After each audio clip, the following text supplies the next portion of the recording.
C'est ça, ouais. Je me mets là. Et puis lui faire des mais Chiflot. On fait pas les guignols derrière. Non, on va déjà, il y a pas. ma mère qui est arrivée, elle a eu la hola, quoi, c'était la honte. Elle me dit, ah bah d'accord, je voulais être discrète. Ça y est, ils sont partis pour le faire chier là. Concert des nichons. Oui, ça marche. Non mais c'est pas possible. Alors Florent, merci beaucoup de nous accorder quelques instants. Ça fait pas mal d'années qu'on vient à ce dit festival, alors qu'il porte beaucoup de noms, le festival de l'Empérie, de Salon de Provence. En réalité, c'est un festival international de musique de chambre, et c'est la musique de chambre qui est le plus important ici. Ça se passe toujours très bien depuis 26 ans, je crois, c'est ça ? C'est ça, 26e. 26 ans. Mais derrière la musique de chambre, il y a aussi pas mal de choses. Il y a des musiciens, bien sûr, des instruments, et puis il y a aussi des hommes de l'ombre, c'est comme ça. Et des femmes. Et des femmes de l'ombre aussi. De l'ombre, ou de la mi-ombre. Et c'est comme ça que vous vous êtes présenté à nous, alors c'est Ouais. très sympa. Est-ce qu'on peut en savoir un peu plus ? Vous, ça fait pas 26 ans que vous y travaillez. C'est la 4e édition pour moi, la 3e année, et on est une petite équipe de salariés. Donc un administrateur que vous avez devant vous, un chargé de communication qui s'occupe aussi de la billetterie, du développement des réseaux et de la presse. Ça fait beaucoup en un seul homme. Et puis j'ai, pour un contrat en CDD court de 2 mois, un magnifique attaché de production qui s'appelle Clément. Voilà, le reste de l'équipe étant un régisseur salarié pour une semaine de scène, Eric. D'accord. Alors vous êtes administrateur. Tout à fait. Bien entendu. Il y a les amis Et les amis du festival autour de nous. Alors vous êtes administrateur. C'est un mot un peu. Ça veut dire quoi, Alors administrateur ? le festival est constitué d'une association donc qui a 27 ou 28 ans elle-même, avec un bureau. C'est une association qui est assez fermée puisqu'elle n'est constituée que de 8 membres. Les 3 membres du bureau, les 3 directeurs artistiques et 2 présidents. 3 musiciens, donc Paul Meyer, Éric Lesage et Emmanuel Pahu. Madeleine Lesage, veuve de Monsieur Lesage, qui est présidente honoraire, et un dernier membre dont j'ai oublié le nom. Donc en fait 8 membres de cet asso qui est tout à fait fermé. C'est pour ça qu'à côté d'elle s'est constituée il y a 10 ans maintenant une association de lobbying, il faut le dire, très puissante, qui s'appelle les Amis du Festival. À un moment où l'AIM, donc l'asso du festival, était installé à Paris et un peu lointaine des affaires salonnaises et régionales, et donc il était important qu'il y ait un relais local. C'est donc les Amis du festival qui l'ont défendu, qui ont défendu le festival pendant très longtemps. Et dites-moi, jusqu'à il y a 4 ans, il n'y avait pas d'administrateur. Il y avait une administratrice, mais qui était parisienne, et donc qui, un petit peu comme les musiciens, venait de façon très réduite, quelques semaines par an. On a essayé de changer ça, c'est-à-dire que moi j'habite à Aix, Laurent Couls, la communication habite Marseille, et donc Vous êtes du coin. on est là toutes les semaines. Soyons clairs, on vient toutes les semaines. Il fut un temps où il y avait un directeur, je crois qu'on avait interviewé, me semble-t-il, ça existe toujours ce C'était poste. l'administrateur. Ah, c'était l'administrateur. Ouais, tout à fait.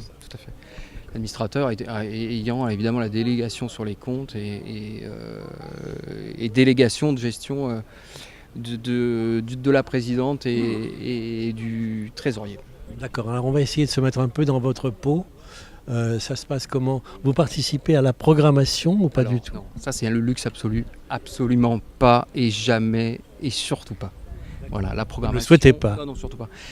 C'est le seul moyen d'être tranquille. La programmation, c'est l'affaire des 3 fantastiques, comme on les appelle. Eric, Paul, Emmanuel. En fait, elle nous arrive déjà faite. À quelle époque de l'année ? On essaye de l'avoir mi-janvier. D'accord. Oui, parce que j'ai vu qu'en mars, il y a l'annonce de l'été. On essaye de défendre la programmation du festival dès fin mars pour être à peu près raccord avec les autres festivals. Alors tout de même si vous ne voulez rien savoir de ça, vous souhaitez recevoir le programme sans y participer, Est-ce que vous savez comment ça fonctionne quand même? Parce que comme habitués, nous, comme amateurs, mélomanes qui aimons beaucoup ce festival, on a vu qu'il y avait quand même quelques changements. On a reçu un programme, et puis un autre, et puis un troisième, etc. Alors on l'a constitue avec la présence des musiciens, ça c'est la base même du travail. On sait très tôt qui est là et pour combien de temps, et qui n'est pas là, ou qui arrive plus tard, ou qui part et revient, comme ça peut arriver, pour faire des concerts ailleurs. Et ça veut dire que les trois fantastiques s'en Ouais. occupent eux-mêmes de ça. Tout à fait, c'est-à-dire chacun dans sa partie, Eric pour les pianos, Paul pour les bois et Emmanuel pour les compléments, avec d'autres éléments qui ne sont pas de la direction artistique mais très importants. Amène des projets, discute des programmes, des ordres, organiquement de tout ça, des soirées, des enchaînements.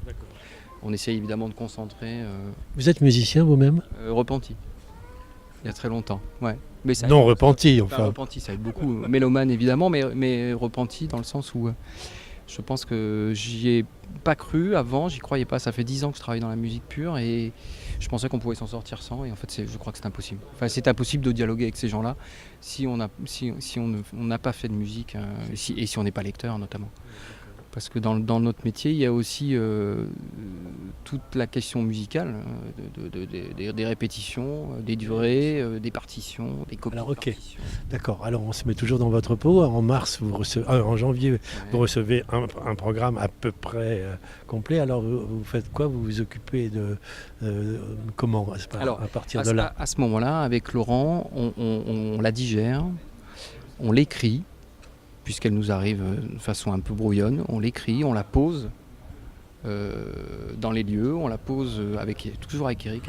Eric est très important dans ces moments-là.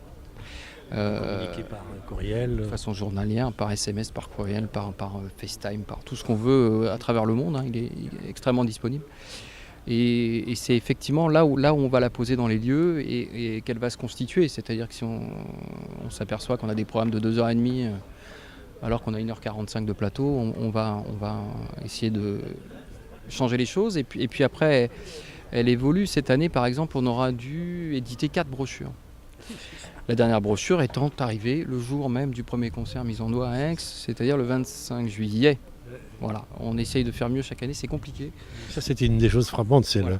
le soin avec lequel vous suivez cette programmation qui peut changer avec des impératifs et quelquefois des inattendus. Oui, on a eu quelques défections, des choses accidentelles, des choses imprévisibles, et puis ça fait partie de cette musique en direct, c'est-à-dire qu'on a eu de la pluie, on a cassé un piano, il peut nous arriver toutes sortes de trucs.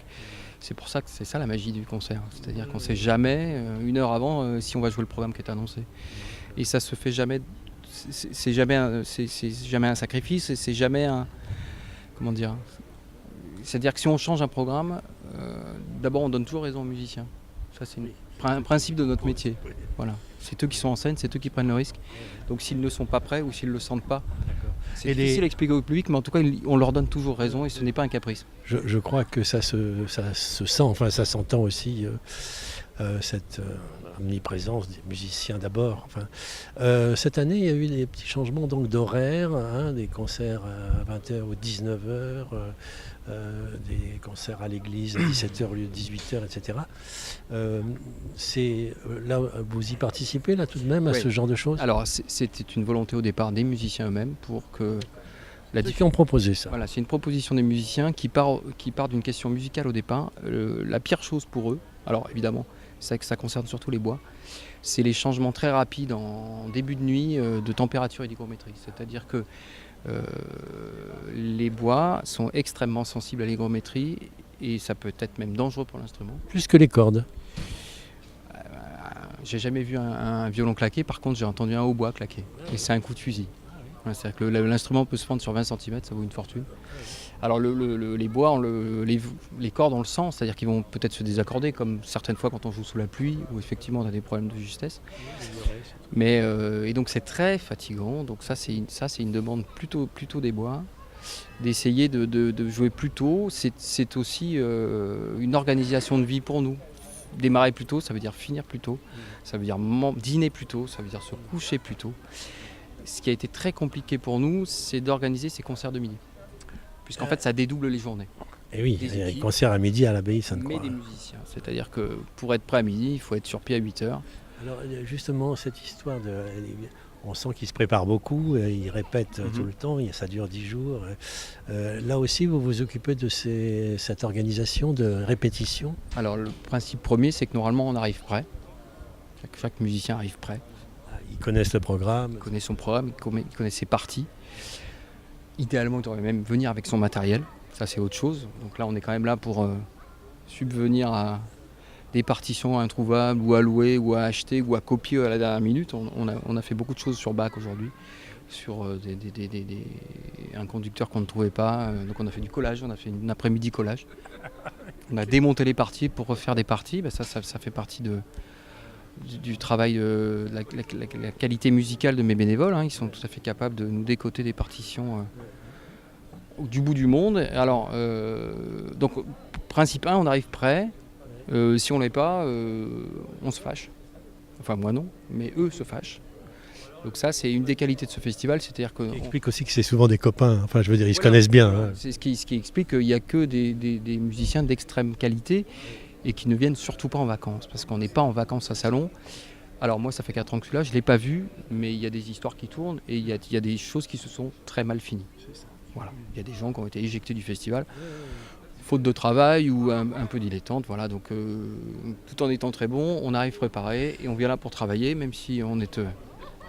c'est un entre-deux vacances au soleil, mais en tout cas, on vient travailler essentiellement. Bon, merci. On vous a promis qu'à 7h30, c'était fini. Attends, j'ai encore une chose à lui dire, mais bon, vas-y. Une question sur le format. Une question sur le format du festival, parce que 10 jours, ça vous paraissait un petit peu long.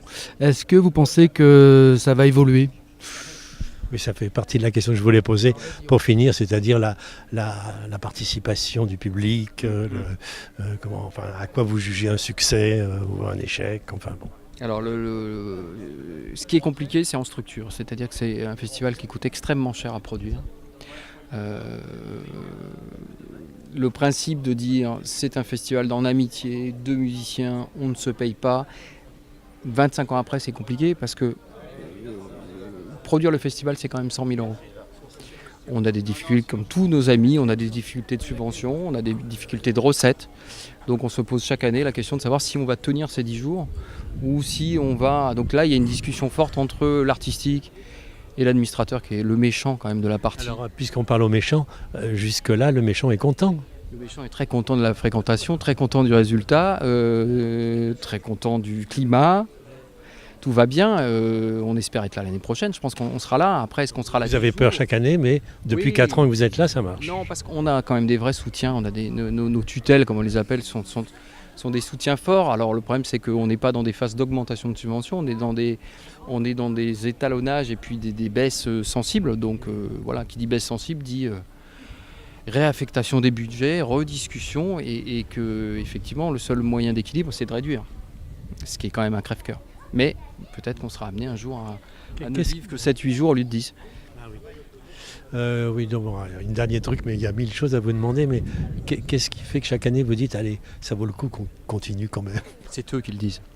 C'est eux qui le disent. Moi, je suis là depuis 4 ans. Le défi en 2015, quand je suis arrivé au mois de mars, ils n'avaient pas écrit une ligne de la programmation parce que l'administratrice était partie, avait souhaité partir, et qu'ils étaient dans la panade en se disant est-ce qu'on va trouver l'énergie d'y aller? Est-ce qu'on a encore envie? Alors, ce qui fait que l'énergie est là, c'est que c'est les 3 meilleurs amis du monde.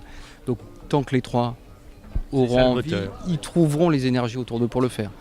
Mais je crois que c'est un festival qui est historique aussi à ce titre-là. D'accord. Voilà. Il existe à travers eux et juste à travers eux. Et leur musique. Merci beaucoup. Merci à vous. Au revoir. Non.